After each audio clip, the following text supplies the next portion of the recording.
చంద్రబాబు నాయుడు గారు ముఖ్యమంత్రిని చేసింది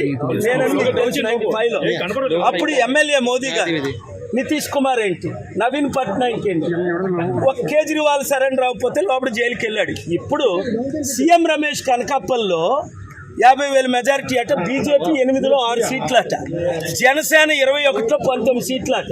ఇంకెందుకు ఎలక్షన్? ఇప్పుడే నేను కలెక్టర్ గారితో సంతకం తీసుకొని వచ్చాను. ఆయన పెట్టనంటే గొడవ పెట్టుకొని మీరు ఎక్నాలజ్మెంట్ తీసుకోండి అని ఇదిగోండి సంతకం. ఏమని డిమాండ్ చేశాను? కోర్టు ఆర్డర్ ఉంది 23-30ని. ఏమని? మీరు సీసీటీవీ లింక్ లాస్ట్ టైం ఎందుకు ఇచ్చారు క్యాండిడేట్లకి, ఇప్పుడు ఎందుకు ఇవ్వలేదు? ఇప్పుడు అర్థమైంది ఎందుకు ఇవ్వలేదు. సీసీటీవీ కెమెరాలు వెనకన ఎందుకు పెట్టలేదు, చుట్టూ ఎందుకు పెట్టలేదు? ఎందుకు కారణం? నాకు పడిన లక్షల ఓట్లు పోనీ యూత్ నిరుద్యోగులు 2 లక్షలు, క్రిస్టియన్స్ 2 లక్షలు, 3.5 లక్షల్లో బడుగు బలహీన వర్గాలు 2 లక్షలు ఏమయ్యాయి అంటే, పోనీ నా ఫాదరు, నా సిస్టరు, నా బ్రదర్ ఇన్లా, నా ఫ్యామిలీ మెంబర్స్ 235 బూత్లో వేసిన ఓట్లు. ఆ రోజు నన్ను పోలీస్ శ్రీకాంత్ 15 నిమిషాలు హెరాస్ చేసి ఆపారు సిఐ పోలీసు. ఇంత దరిద్రం ఎలక్షన్స్ ఇంకనవసరం.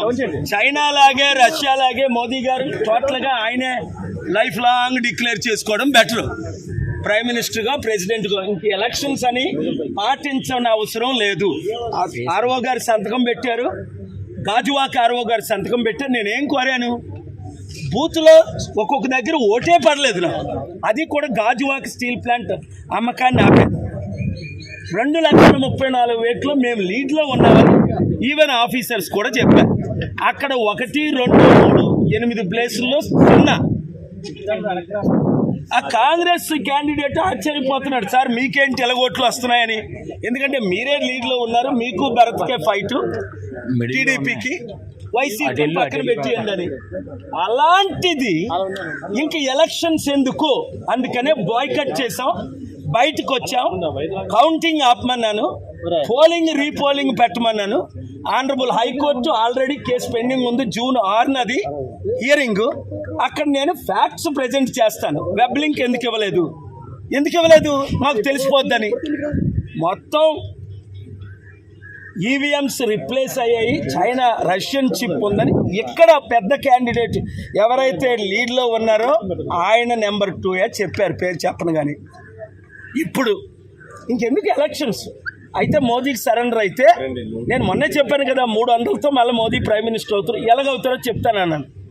200 అరౌండ్ ఇండియా వస్తుందని నేను చెప్పినట్టే జరుగుతున్నాయి. ఇక్కడ కూటమికి మాత్రం ఇంత ఘోరంగా ఓట్లు ఏం చేసుకుంటారు, ఈవీఎం రిప్లేస్ చేస్తారని ఊహించలేదు. మునుగోడులాగా మాకు ఇక్కడ ఓట్లు. నేను పుట్టినూరు, పెరుగునూరు, 1000 కోట్లు దానం చేసిన నేను. ఇంత అవినీతి ఎలక్షన్ అని రుజువులతో నేను పెట్టాను కోర్టులో. కోర్టులో కొన్ని బూతుల్లో 1 ఓటు రాలే, అది ప్రాబ్లం. 22 మంది మా ఫ్యామిలీ మెంబర్ ఓట్లు వేస్తే అవి కనబట్టలేదు. మురళీనగర్ అది చూసారా రౌండ్లో. ఎవడైనా నమ్ముతాడు ఇది? మణిపూర్ ఘటన 3.5 లక్షల కోట్లు క్రిస్టియన్ ముస్లిం ఓటేశారు. టీడీపీ బీజేపీతో కలిసినందుకు ఎవరు వేయరు, అది మీకు తెలుసు. మరి ఎవరికి వేశారు? మళ్ళా రీపోలింగ్ పెట్టాలి. పవన్ కళ్యాణ్ ఎందుకు సరెండర్ అయిపోయాడు? ఆయనకు కూడా ఓట్లు పడవనే. అంతవరకు ఎందుకు? చిరంజీవి 2009లో ఒంటరిగా నిలబడ్డాడు, 18% వచ్చింది. రెండోసారి నిలబడ్డాడు కాంగ్రెస్తో, 0.5% వచ్చింది. నాకు ఇప్పుడు 1% ఇస్తున్నారు. చిరంజీవికి ఇవ్వలేదు, సరెండర్ అవ్వలేదు. కనుక ఇప్పుడు చిరంజీవి సరెండర్ అయిపోయాడు, పవన్ కళ్యాణ్ సరెండర్ అయిపోయాడు, చంద్రబాబు నాయుడు గారు సరెండర్ అయిపోయాడు. కనుక నేను చూడు, ఇది అవినీతి ఎలక్షను, అక్రమ ఎలక్షను. పోలింగ్ వెంటనే ఆపాలి, రీపోలింగ్ చేయాలి, రీకండక్ట్ చేయాలి విశాఖపట్నం. మేము కోర్టుకి వెళ్తాం. కోర్టులో న్యాయం జరుగుతుందని ఇప్పటి వరకు జరుగుతుంది, న్యాయం జరుగుతుందని ఆశిస్తున్నాను. Thank you very